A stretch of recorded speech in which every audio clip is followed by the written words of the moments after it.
them and ensuring a decline in the quality of the writing. Keeping them and placing the priority in them is a way to keep an audience. And without an audience...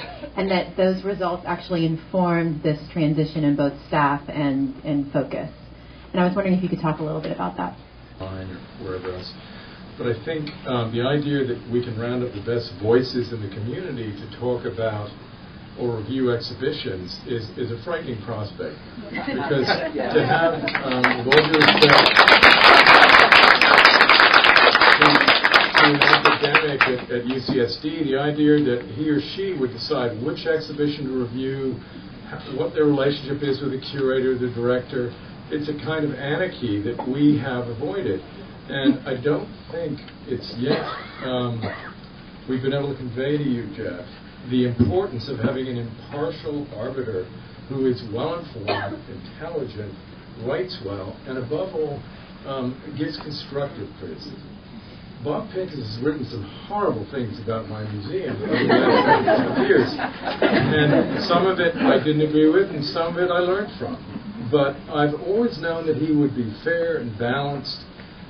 And that takes one person for the community to do that. You can't have multiple voices because they don't have the authority, they don't have the opportunity, they don't have the support to go around the community, and it becomes subjective. So that's the challenge. The start of the Connect program, and we were looking around and studying why are these concentrations of high-tech industry that have been so vibrant in certain localities in those localities. And one of the things, of course, is you need a great research university. But the University of Illinois is fantastic in how many companies are located in Champaign-Urbana. I see a big difference between the online criticism and the in-print criticism in two ways. First of all, I think there is a question of durability. Once it's online, it goes away. A print criticism is something that lingers, that stays, just as a catalog of an exhibition documents that it happened. Once an art exhibition goes down, it isn't there anymore, only in the memories of those who saw it.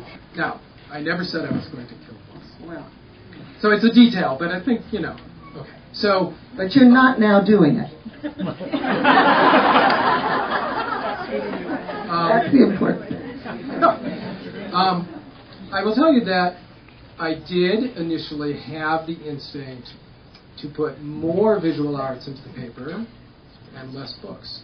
And my rationale was indeed that I think the work of local artists and the shows curated in our local museums and galleries, I felt like that was more rooted in San Diego. So I did have this instinct, and I think Sandy, you, and others have helped to show me that that would be a bad decision. So, yes, I have changed my mind on that, and I am trying. Now, when I look back at books over the last year, I saw that we had not much space dedicated. So many weeks, a quarter of a page.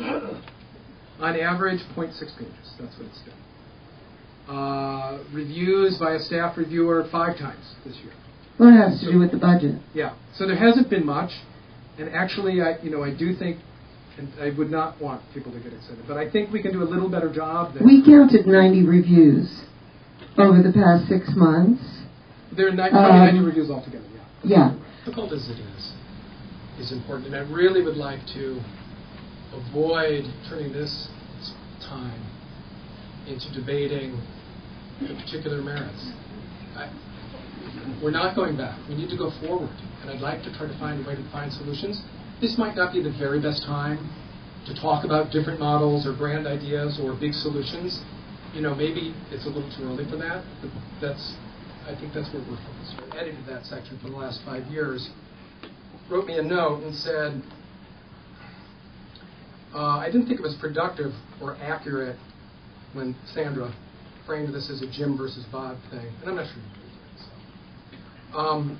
And I don't think it's productive for Jeff to say the same thing. I'm responsible for visual arts, and Bob is responsible for visual arts, but that's where the similarities end. in collaboration with Lisa and Jennifer, I expect to look at different, new, creative, and energetic ways of approaching not only visual art, but also classical music. Especially with visual art, I expect it's not going to be critic-centric, but artist-centric. I think that's the shift, not replacing Bob. So I think the criteria would be the experts who reside in our community and in the artistic community. We need to look to them, and not blindly or naively, to help sort through what is the criticism that's of value, what are the shows of value, who are the artists that are notable, what do the artists have to say. So this is a little bit of a shift from the model that says there is a singular voice from whose pen flows the order in the art world in a community. I think that's a perfectly legitimate point of view and one that's well supported. I don't believe that it's the only point of view. I don't believe that it's the death knell of the arts community, the visual arts community in San Diego.